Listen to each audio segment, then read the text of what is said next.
10% ముస్లిం బీసీలు కలిపారు. ఏ జాగిరా మీ తాత జాగిరా ఎట్లా కలుపుతారు బీసీల ముస్లింలను? ఏ బీసీ సంఘం ఒప్పుకున్నది? ఏమైనా బీసీ సంఘాలు ఇలా బీసీలకు అన్యాయం చేస్తున్నారు. ఒక బీసీ సంఘం మాడతలేదు. అరే రాజశేఖర రెడ్డి ప్రభుత్వము 4% రిజర్వేషన్ ఇచ్చి ముస్లింలను బీసీలకు గుర్తిస్తే హైదరాబాద్ లో ఘోరమైన అన్యాయం జరిగింది హిందువులకి. ఇలా జిహెచ్ఎం ఎన్నికల్లో 30 మంది హిందువులైన బీసీలు గెలవాల్సిన స్థానాల్లో ఇలా ముస్లింస్ గెలిచి వాళ్ళ మీరు 10% రిజర్వేషన్ ఇచ్చి 10% ముస్లిం బీసీలు కలిపితే హిందువులు ఏ సర్పంచ్ గెలవాడు, బీసీలు ఒక్క కౌన్సిలర్ గెలవాడు, ఒక్క కార్పొరేటర్ గెలవాడు, ఒక్క జడ్పీటీసీ గెలవాడు. రాసి పెట్టుకోండి. అయిపోయి ఓట్లు ఒక్కది కేసుకుంటారు వాళ్ళు.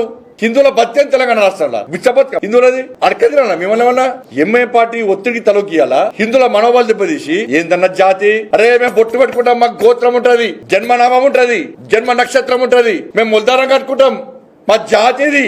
ఒక జాతికి ఇంకో జాతికి తేడా ఏందో గ్రహిస్తలేదు కాంగ్రెస్ పార్టీ ప్రభుత్వం. కేవలం ముస్లిం మైనార్టీల ఓటు బ్యాంక్ ద్వారా గెలవాలనుకుంటున్నది మన ప్రభుత్వం. స్థానిక సంస్థల ఎన్నికల్లో ఏమనే బీసీ సంఘాలకు అర్థం కాలే. మేము బీసీలు ఉత్తరిస్తాం, మాదే బీసీ సంఘం, మేం చెప్తాను బీసీలు ఓటేయాలనే సంఘాలు ఏడవైనాయి. ఇలా అగ్రవర్ణాలు ఉన్న కులాలు కూడా దీన్ని వ్యతిరేకిస్తున్నాయి. అరే గింత ఘోరమా? ముస్లిం బీసీలో గుర్తిస్తారా? బీసీలో కలుపుతారా? వాళ్ళకి ఈడబ్ల్యూఎస్ ఉన్నది, ఇప్పటికే మైనార్టీకి సంబంధించి అనేక బెనిఫిట్స్ వస్తున్నాయి వాళ్ళకు. మళ్ళా ఇప్పుడు బీసీలో కలుపుతున్నారు. వాళ్ళ గింత రాచరికమా? ఓవైసీ కుటుంబం, రేవంత్ రెడ్డి హిందూ వ్యతిరేక గ్యాంగ్, వీళ్ళిద్దరు కూర్చొని రాత్రిపూట ముచ్చట్లు పెట్టి ఇవాళ హిందువులను రాచి రంపాన పెట్టడమే లక్ష్యంగా చేసే కుట్రనే ఇది.